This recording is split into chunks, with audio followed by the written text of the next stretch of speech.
Mobile की बात की, देश के करोड़ों युवा जो रील पर सारा दिन फील करते रहते हैं, उनको क्या मैसेज देंगे? कितना टाइम वेस्ट कर रहे हैं अपना वो लोग? रील देखने से अच्छा है अपने काम की चीजें देखिए। अगर आपको 2 घंटा मोबाइल चलाना है तो 2 घंटा की जगह 3 घंटा चलाओ, लेकिन आप स्पेसिफिक देखो। अगर आपको कोई मूवी देखनी है तो मूवी देखो। ये रील का मतलब क्या हो गया? अजनबी से मिलते जा रहा है, उसको खुद नहीं पता है कि इसके नीचे क्या करके स्क्रॉल करके आएगा, तो वो उससे कोई उसका याद नहीं होगा। जितनी छोटी छोटी चीजों को हम देखेंगे हमारी मेमोरी कमजोर होती जाएगी। तो ये इसके मेमोरी पे चीजों पे बहुत ज्यादा हो रहा है, क्योंकि रील देखने के बाद ना हम उसे रिकॉल नहीं कर पाते। मेमोरी तेज कैसे होता है? जब हम किसी चीज को बार बार रिकॉल करते हैं। तो अगर उस रील की जगह मूवी भी देख लेगा ना तो उसको रिकॉल आएगा, कोई डायलॉग याद आएगा, कोई इमोशनल सीन, कोई गाना, कुछ ना कुछ याद आएगा। रील में उसको कुछ नहीं याद आता है। आप ऐसे समझिए कि हमारा दिमाग कितना शॉर्ट कर दिया है ये सोशल मीडिया ने, कि 20 सेकंड के रील पे भी ना ऊपर लिखा होता है वेट फॉर इंड। 20 सेकंड के रीलवा पे लिखा है इंड के लिए इंतजार करो। बाप रे बाप। अच्छा, काफी लोगों का सवाल था कि हजारों स्टूडेंट्स आपसे करंट अफेयर पढ़ते हैं। खान सर अपडेट होने के लिए क्या क्या पढ़ते हैं? वो कोई एक सोर्स से हम लोग नहीं पढ़ सकते हैं। कहीं कहीं जहां जहां से मिल जाता है आदमी वहां से उठा के पढ़ लिया। जैसे अमेरिका के बारे में पढ़ना है तो हम इंडियन न्यूज को पढ़ेंगे तो वो इंडियन एस्पेक्ट्स में दिखाएगा, बट वही अगर हम गार्जियन न्यूयॉर्क टाइम्स देख लेंगे तो वहां के हिसाब से दिखाएगा। और धीरे धीरे चीजें आदत हो जाती है। न्यूज में होता क्या चीज है, मतलब एक मेन चीज होती है, उसको घुमा फिरा के होते रहता है। अच्छा, कोई एक चीज जो आपको लगता है आज के स्टूडेंट्स को पता होनी ही चाहिए? कोई एक चीज? बहुत चीज पता होना चाहिए। एक चीज से क्या चीज हो जाएगा उसका, लेकिन हाँ एक चीज मतलब हम ये जरूर कहेंगे कि जो स्टूडेंट के अंदर ये चीज होती है ना कि हम इसको बाद में पढ़ लेंगे, बाद में रिवीजन कर लेंगे, हम अच्छे से इसे फेयर कर लेंगे, टाइम टेबल बना देंगे, इस सबको बहुत दिक्कत होने वाला आगे जाके। अभी नहीं तो कभी नहीं। जो आज करेगा वही कर सकता है, और बहुत परफेक्ट के चक्कर में नहीं पड़िएगा। स्टूडेंट सबको देखते हैं एक बार फेयर करेंगे, एक बार कुछ नहीं मिला पढ़ना चालू करो, चाहे जैसे भी। टेबल सजाएगा, पानी बोतल रखेगा, फिर उसको पानी पिएगा, नमकीन खाएगा, पढ़ने से पहले फिर वॉशरूम जाएगा, फिर पानी पिएगा, पगला गया। बैठ जहां पढ़ना है पढ़ वहीं पे। अच्छा, कोई आप स्टूडेंट्स की बात कर रहे हैं, सबसे अतरंगी सवाल जो किसी स्टूडेंट ने आज तक आपसे पूछा हो, कुछ याद हो आपको कोई किस्सा, किसी स्टूडेंट का सवाल? डेली 2-4 अतरंगी आते ही रहता है समय पे। एक बार हम ज्योग्राफी पढ़ा रहे थे, नर्मदा नदी, गंगा नदी, तो एक स्टूडेंट आया, कहा कि सर ये नर्मदा नदी 2 नदी है क्या? हम कहे नहीं तो। कहते सर नाम देखिए ना, नर और मादा। हम कह रहे भाई साहब तू पागल कर देगा अभी 1-2 दिन पहले। तो हमेशा कुछ ना कुछ इस टाइप का आते रहेंगे। अच्छा, खान सर सबको डर लगता है, आपका सबसे बड़ा डर क्या है?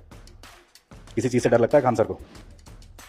अलग अलग फील्ड में डर होता है। जैसे एक कोई चीज का डर नहीं होता। जैसे मान के चलिए एजुकेशन में एक चीज का ये लगता है कि जिस हिसाब से धांधली हो रही है, सीटों का कहां से कहां सीट कौन किसको बेच दिया जाएगा, तो डर इस बात का लगता है कि उन बच्चों का क्या होगा। हम तो यहां लड़ते रह गए कि भाई वो होगा, अब यहाँ पे जिसको कंट्रोल करना है वो कंट्रोल ही नहीं कर रहा है। हम तो इसी भरोसे बैठे हैं कि बीपीएससी हो जाए, यूपीएससी हो जाए, एसएससी हो, रेलवे हो, एनटीए हो, ये सीटों को रिजर्व रखे, मजबूती से रखे, और हम बच्चों को पढ़ाएंगे और ये लोग करेंगे। अब पता चला हम यहाँ बच्चों को पढ़ाते हैं, इधर धांधी हो जाते। मैं किसके लिए सजू? मेरा पिया आनर है। अच्छा, 10 साल बाद खान सर, तालियां बज रही हैं अभी, तो 10 साल बाद खान सर खुद को कहां देखते हैं? क्या क्या सपना है आपका जो आप सच करना चाहते हैं?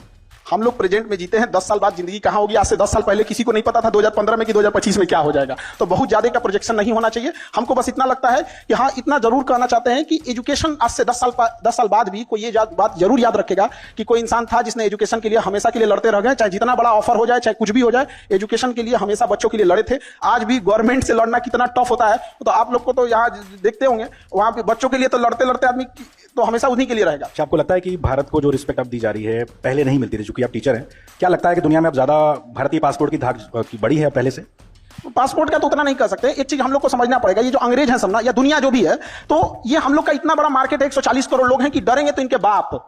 नहीं तो जिस दिन हम लोग बहिष्कार कर देंगे ना, अभी हम लोग डरा नहीं पाए हैं, अभी वो खुदे डर रहा है। हम लोग डराना चालू नहीं किए। आज अगर हम अपना एंड्रॉइड बनाएं, अपना गूगल बनाएं, अपना फेसबुक बनाएं, तब उनको असली डर समझ में आएगा। अभी वो अपने से डर रहे हैं कि भाई ये किसी दिन कुछ कर देगा यहाँ। और दूसरी बात कि भारत का जो छवि बढ़ा है वो ऑब्वियस भी बात बढ़ा है, लेकिन एक चीज और गौर करना पड़ेगा। आज से 10 साल पहले, 15 साल पहले किसी के पास इतना मोबाइल नहीं था जिसे पता चले कि रूस में प्रधानमंत्री का कैसे स्वागत हुआ, कैसे नहीं हुआ। तो अभी जागरूकता बढ़ गई है। आज मोदी जी लैंड करते हैं तो दिख जाता है मोदी जी लैंड किए, उनको बस सैल्यूट दिया जाता है, दिख जाता है। लेकिन जब वही गुजराल साहब थे, अटल बिहारी वाजपेयी साहब थे, तो रिस्पेक्ट उनकी भी थी। वह व्यक्ति था जिसने अमेरिका के प्रधानमंत्री का फोन उठाने से पहले G20 भारत में अभी हो रहा है, G20 तब नहीं हुआ था। हाँ, G20 बहुत अच्छे से हम लोगों ने हैंडल किया। तो ऑब्वियस बात है कि हम लोग का ना फॉरेन पॉलिसी में बढ़ा है, बट थोड़ा सा गड़बड़ कहां हुआ है? आस पड़ोस में। आस पड़ोस में ये गड़बड़ हो गया ना कि हम लोग की छवि अलग टाइप की बनती गई है। थोड़ा जैसे बांग्लादेश, श्रीलंका, मालदीव, नेपाल, इलायची दाना बराबर देश हम लोग को, मतलब श्रीलंका, वो जिसके पास अपना जहाज नहीं था, मालदीव के पास अपना जहाज नहीं था, उसके प्रधानमंत्री को आने के बहुत धमकी दे रहा है हम लोग को। तो ये चीजें नहीं होनी चाहिए। अभी जो माफी भी मांग लिया उन्होंने, तो ये तो पूरा बर्बाद करके मारा। ये तो हम देश की बात कर रहे हैं। छोटे छोटे शहरों से भारत की ऐसा टैलेंट निकलता रहा है, भले वो महेंद्र सिंह धोनी हो, इस तरह के तमाम लोग, खान सर भी। तो आपको क्या लगता है जो छोटे छोटे शहरों में ऐसा रॉ टैलेंट हमारा बैठा हुआ है, उसको क्या मोटिवेशन देंगे, क्या बताना चाहेंगे कि भैया लगे रहो, कामयाबी मिलेगी? हर शहर में ऐसे लोग हैं। अब थोड़ा सा क्या होता है ना कि इंडिया में जो इंसान सक्सेस हो जाता है, लोगों को लगता है ये बहुत अलग किया होगा। एक आध नंबर से या थोड़े मोड़े चीजों से अगर चूक जाता है तो लोग इंडिया में ना उसको थोड़ा भी रिस्पेक्ट नहीं देते हैं। ये बहुत खराब लगता है। कोई कामयाब है तो इसका मतलब ये नहीं कि जो आपसे पीछे है वो आपके लायक नहीं है या आपसे कम जानता है। कभी कभी होता है कि मतलब उसके पीछे वाला बेटर उनसे ज्यादा बेटर जान रहा होता है। एक समय आएगा जब उसको भी लोग जानेंगे।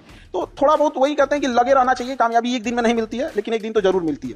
चलिए, बिहार में चुनाव है और लोगों को जैसे पता लगा कि आपसे हम मिलने वाले, तो उन्होंने पूछा जरूर था हमसे कि आपको क्या लगता है प्रशांत किशोर जिस तरीके से गांव-गांव जाकर मेहनत कर रहे हैं, मेहनत रंग लाएगी? पहले सरकार ना बना पाई, आपको क्या लगता है कैसा काम कर रहे हैं प्रशांत किशोर? लोगों को जागरूक करना ये बहुत अच्छी चीज है। और एक व्यक्ति ने इतना हिम्मत दिखाया जो गांव गांव जाके पैदल चल रहा है। हम तो कहते हैं जागरूक ना करके कोई पैदलों चल के देखे कितना टफ होता है, गर्मी बरसात ठंडा। और क्या सिखा रहे हैं वो, लोगों को क्या कर रहे हैं? शिक्षा पे ध्यान दो, स्किल्ड पे ध्यान दो, यही सब चीज। ऐसा थोड़ी कर रहे हैं कि मतलब कोई गलत चीज सिखा रहे हैं। तो लोगों को जागरूक कर रहे हैं, बहुत अच्छा काम कर रहे हैं। उनको नतीजों में भी देखने को मिलेगा उनको जरूर।